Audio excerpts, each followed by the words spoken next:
Today, we are diving deep into the ideas of a really challenging book called The Black Antifascist Tradition.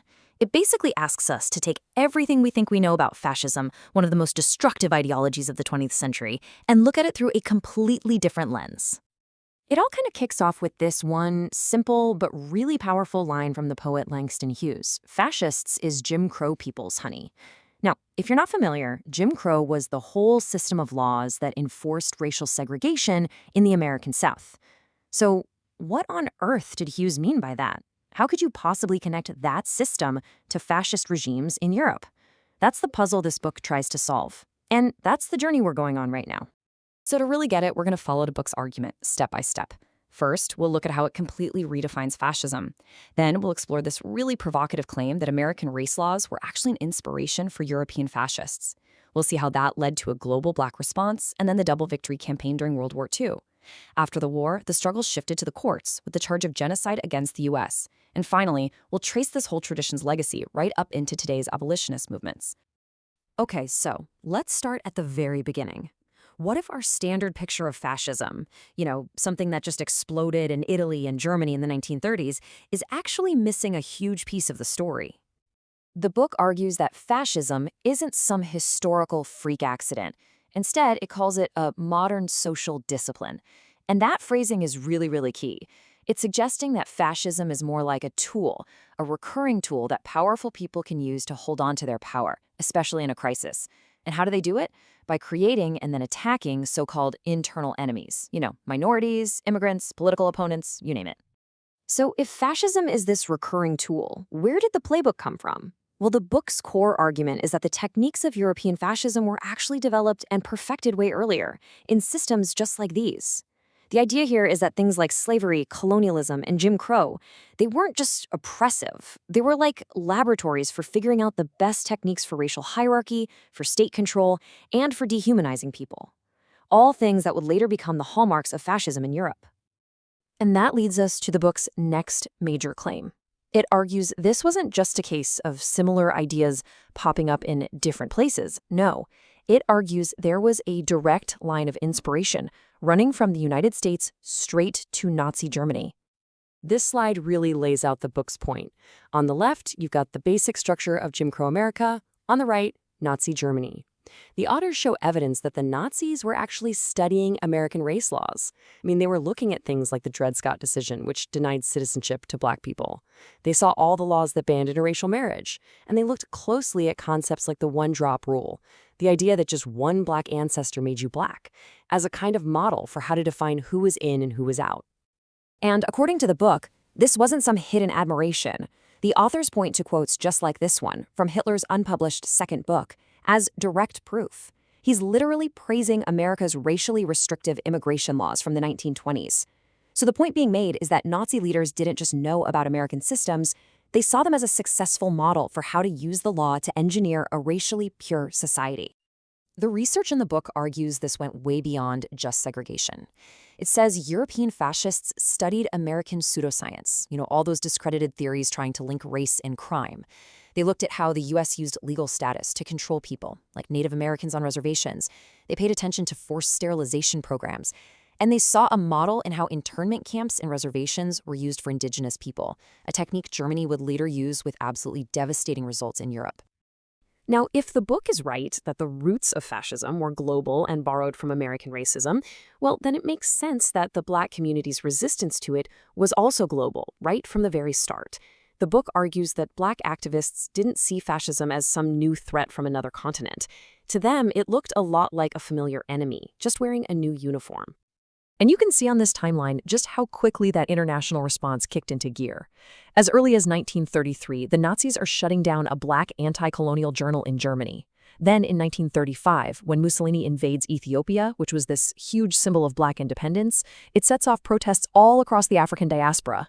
And just 2 years after that, you have dozens of black Americans volunteering to go physically fight fascism in the Spanish Civil War. This quote from Walter Garland, who was one of those black volunteers in Spain, really gets to the heart of what the book says motivated them. For him, fighting Franco in Spain wasn't some separate issue from fighting Jim Crow in America. It was the same exact struggle, just on a different battlefield. He's saying that the forces oppressing people in Spain were the same ones enforcing racism and economic exploitation back home. This global way of thinking came home in a huge way during World War II. As the United States was getting ready to fight fascism in Europe, Black Americans started organizing to fight a war on two fronts. And they called it the Double V campaign. It was a simple but incredibly powerful idea that really exposed a deep contradiction. How can you ask Black Americans to go die for freedom overseas in a country that denies them those very same freedoms? The campaign demanded that any victory against fascism abroad had to come with a victory against racism and Jim Crow right here at home.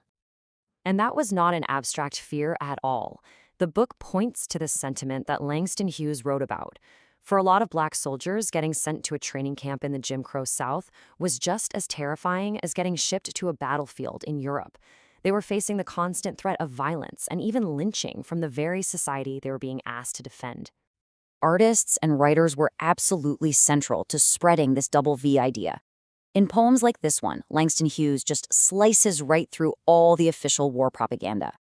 He draws this direct, provocative line from the Ku Klux Klan to Hitler, basically arguing that the very thing America said it was fighting in Europe had deep, deep roots in its own backyard. This was culture as a form of political resistance. So, the war ends, but the fight doesn't. According to the book, activists took that core argument of the Double V campaign, that American racism was its own form of fascism, and they took it to the world stage, using the brand new language of international law. Okay, so in 1948, the brand new United Nations defines the crime of genocide. The brilliant move by a group called the Civil Rights Congress was to take these exact points, not and apply them to Nazi Germany, but to the experience of Black people in the United States. And in 1951, they did it. They submitted this petition to the UN called We Charge Genocide. And it was this massive 237-page legal document just packed with evidence. It systematically argued that the treatment of Black Americans met the UN's own definition. For killings, it listed lynchings. For bodily and mental harm, it described the daily terror of Jim Crow. For destructive conditions, it talked about economic exploitation and segregation. It was an absolutely radical challenge, using the world's new human rights rules to put the United States on trial. Now, as you can imagine, the U.S. government saw this as a massive threat, especially during the Cold War. The book goes into how the leaders of this movement, people like the famous singer and activist Paul Robeson, faced intense government repression. Their passports were taken away, the FBI had them under surveillance, they were basically branded as enemies of the state for trying to hold their own country accountable to international law. And this brings us to the last part of the book's argument, where it traces the echoes of this tradition all the way through the 20th century and right into today, arguing that its core ideas are alive and well in modern abolitionist movements. The book connects the dots from one generation to the next. You see the Black Panther Party explicitly identifying American state power as fascist. You see the prison abolition movement framing the massive growth of prisons through that same lens. In 2014, activists in Chicago actually revived the We Charge Genocide petition to protest police violence. And of course, modern groups in the movement for Black lives continue to analyze state violence in a way that echoes this very long tradition. And this is the absolute key takeaway. For this tradition, fascism isn't just about stormtroopers goose-stepping down the street. It can be a system of laws. It can be a network of prisons. It can be a police force that functions to control a specific group of people, even inside of what looks like a functioning democracy. This is the intellectual bridge the book builds to modern calls for abolition. So when you pull back and look at the whole thing, you see this incredible arc that the book traces. It draws a line from Jim Crow all the way to the global Black anti-fascist response, through that We Charge Genocide petition, and right up to modern abolitionist thinking. The book presents this as one continuous, century-long tradition of thought and action, and it leaves us with one last, really important question. How does understanding this tradition change the way we see history and the struggles for justice that are happening right now?